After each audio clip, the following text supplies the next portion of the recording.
Hi, welcome to my channel. I'm D Love. My channel's D Love. This is a continuation of reading from the Little White Book regarding the Thoth, the Little White Thoth book regarding the tarot.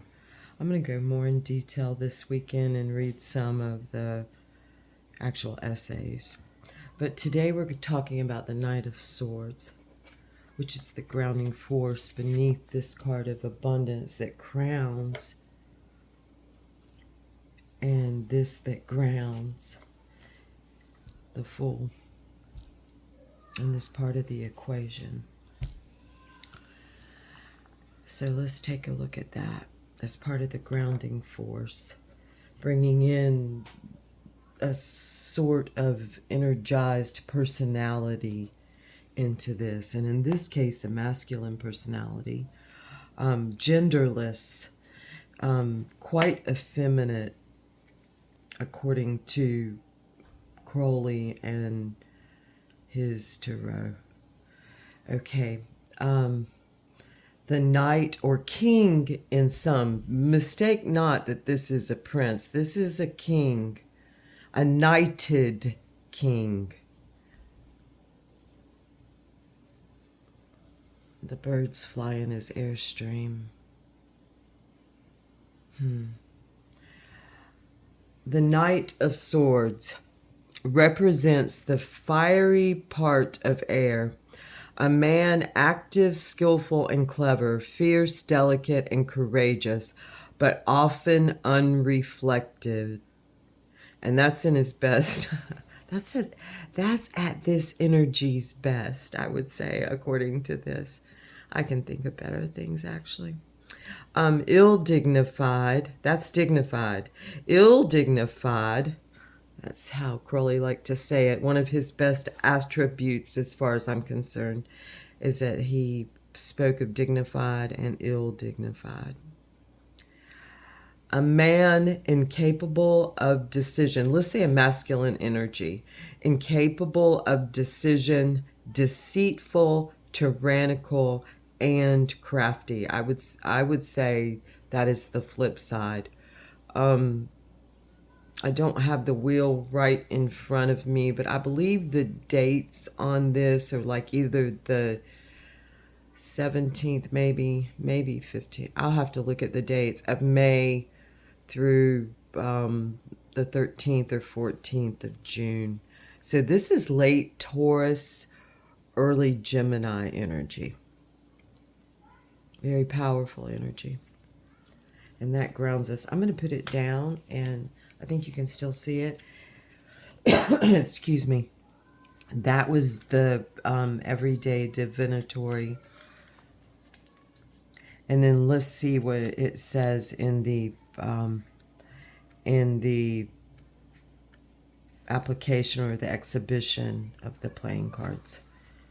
Exhibiting the playing cards. The Knight of Swords. This is the 61st card, 7. And not coincidentally, I don't think, the 7 of discs is a card that presents during this time frame on the Wheel of Tarot. Knight of Swords. I'm going to have to see if those numbers correspond in the other suits. The Knight of Swords represents the fiery part of air, wind and storm, the violent power of motion applied to a manageable element. He is represented as a warrior with a helmet. Let's hold this up. He reminds me of a dragonfly in this picture. He is represented as a warrior with a helmet bearing a revolving wing and mounted on a maddened steed. Yeah, his steed looks fiery, right? He carries a sword and a poniard. a sword and a poniard, which is, I guess, like a... it looks like an ice pick with a little... It looks like a very useful ice pick, actually. It looks like it would guard your hand while you're picking ice. Interesting. And the wings are this is very metallic in nature, yet the color is green. Venus, which represents May.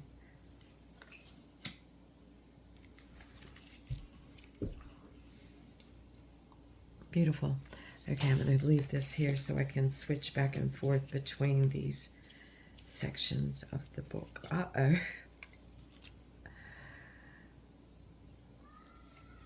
Please don't tell me I already effed up. Because I'm thinking maybe I did. No, here we go. Now we're going to look back in the catalog. I'm trying to keep my markers in place. I'm trying to slide out of this little white book and mess me up. Okay, here we go. The Knight of Swords. This is in the catalog. Dashing, I love this one. Dashing through the air, this knight embodies all the winds of heaven. Beautiful. Fire and air, the air and fire. Gorgeous. Okay, and that's a grounding energy. A flying energy is a grounding energy. And there's very circular. This read is very circular in nature. Okay, we'll leave this here as we go to the crowning glories of this read. We'll start in the center with the Knight of Cups.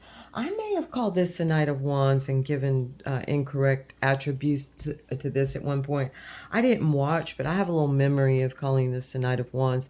This is the Knight of Cups. This is the fire in the water, steamy, steamy, steamy energy. The Knight of Cups is the Pisces card. And it late, let me retract that. Late Aquarius, early Pisces. Or no, pardon me. Early Pisces, late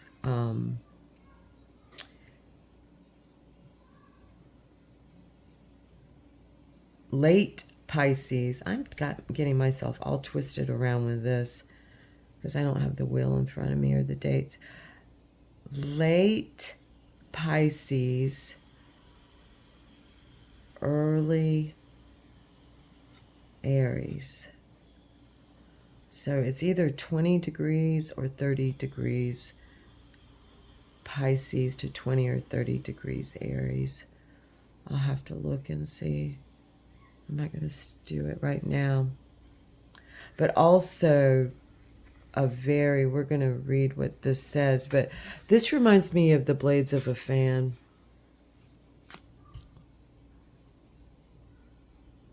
Carries the crab of Cancer.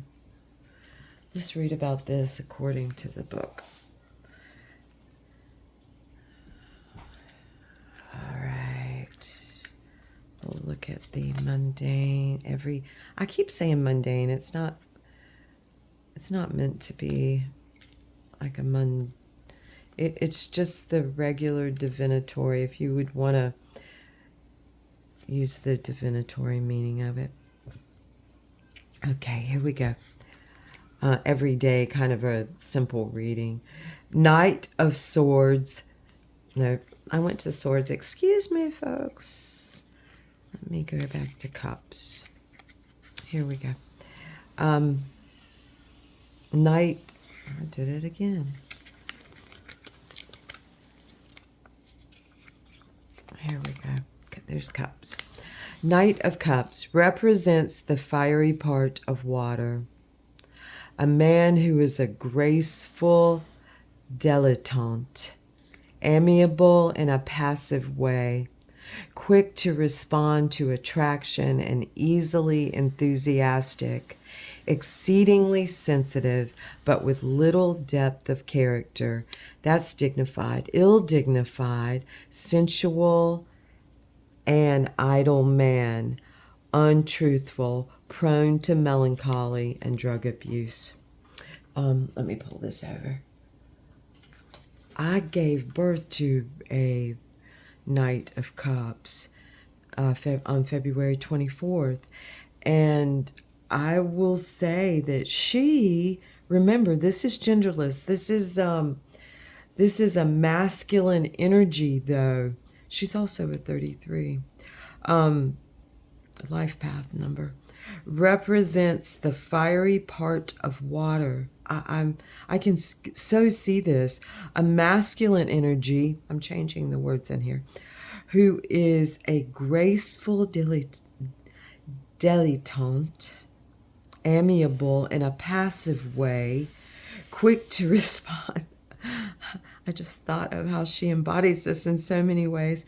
Quick to respond to attraction and easily enthusiastic, exceedingly sensitive, but with little depth of character. I so see that in her, yet just carries that passion. It is skimming, kind of. We've joked in our family that, and she doesn't like to go too deep. She's like, Mom, I'm not just going that deep, okay? And which is beautiful, yet in the same time responds beautifully and is so intellectually driven. All right, I'm speaking personally of someone that I know intimately, like this. Very manageable energy, I would say, in some ways. Beautiful energy. Okay, let's move on. I love talking about the knights, the kings. We're going to move on to the exhibition in here in the little white book. Let's see. The knight, the knighted king, the fiery part of water, or water's power of solution. I can so see that. Mathematically inclined and just power of solution. The card represents him, that energy, the masculine energy, as a warrior in black armor with white wings on a white horse. In his hand, he carries the cup from which issues a crab, sign of water in aggression. The peacock symbolizes the brilliance of water. Beautiful. Let's move on. I'm going to leave these in these attributes of the book. Let's go back to cups. It's on page 46. This is card, by the way, 47, 11, adds up to 11. I need to check these attributes. We know it could be a 2, though. I'm going to have to check the minor on this one. He is the strength, or the minors, I should say. He is the strength and energy of water, the ocean, the peacock, which is an alarm system, by the way. Very territorial alarm system. I've lived with peacocks 2 times in my life on properties that either my family has owned or I have owned. In the waves, which are the fire in Tarot, they're the wands. The wands are the wave.